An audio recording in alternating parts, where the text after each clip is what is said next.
मैं जगदीश चंद्र आर्य आपको अपना दुख सुनाता हूँ। मेरे बेटों के पास बारडा में 30 करोड़ की संपत्ति है, लेकिन उनके पास मुझे देने के लिए 2 रोटी नहीं है। मैं अपने छोटे बेटे के पास रहता था। 6 साल पहले उसकी मौत हो गई। कुछ दिन उसकी पत्नी ने रोटी दी, लेकिन बाद में उसने गलत काम धंधा करना शुरू कर दिया। मेरे भतीजे को अपने साथ ले लिया। मैंने इसका विरोध किया तो उनको ये बात अच्छी नहीं लगी, क्योंकि मेरे रहते हुए वो दोनों गलत काम नहीं कर सकते थे। इसलिए उन्होंने मुझे पीटकर घर से निकाल दिया।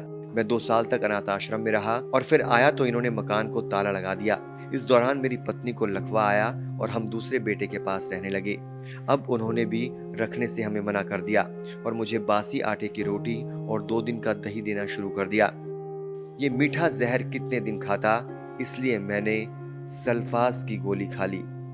मेरी मौत का कारण मेरी 2 पुत्र वधू, एक बेटा और एक भतीजा है। जितने जुल्म इन चारों ने मेरे ऊपर किए, कोई भी संतान अपने माता पिता पर ना करे।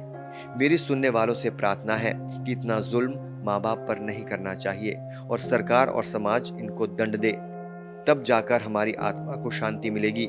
मेरी जमा पूंजी बैंक में 2 एफडी और बारडा में दुकान है, वो आर्य समाज बारडा को दी जाए। आपको भी मेरी ये बातें सुनकर शायद शब्द नहीं मिल रहे होंगे, लेकिन ये सच है। हरियाणा के चरखी दादरी में एक बुजुर्ग दंपत्ति ने सल्फास की गोलियां खाकर सुसाइड कर लिया। मरने से पहले बुजुर्ग दंपत्ति ने पुलिस को एक सुसाइड नोट भी सौंपा, जो हमने आपको पढ़ के सुना दिया। सुसाइड करने वाले दोनों बुजुर्ग दंपत्ति आईएएस विवेक आर्य के दादा और दादी हैं। सुसाइड के बाद पुलिस को सूचना दी गई। पुलिस मौके पर पहुंची और सुसाइड नोट जब्त किया। इसके बाद पुलिस ने दोनों को एक निजी अस्पताल में एडमिट कराया। वहां से दादरी सिविल अस्पताल ले जाया गया, जहां डॉक्टरों ने दोनों को मृत घोषित कर दिया। पुलिस ने सुसाइड नोट के आधार पर परिवार के 4 लोगों के खिलाफ मामला दर्ज किया है।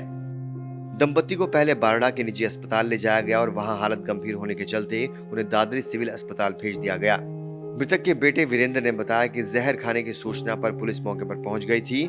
उम्र के इस पड़ाव में दोनों बीमारी के चलते परेशान थे, जिसके कारण उन्होंने एक कदम उठाया।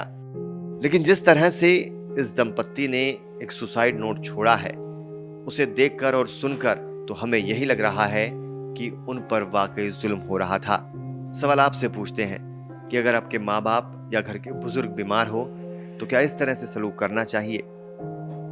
क्या ऐसा कदम उठाने पर उन्हें मजबूर करना चाहिए? शायद नहीं। क्या सोचना है आपका इस वीडियो के बारे में? हमें कमेंट करके बताइए। फिलहाल के लिए इतना ही। बने रहिए सौगंध टीवी के साथ। आप देख रहे हैं सौगंध टीवी, सौगंध वतन की।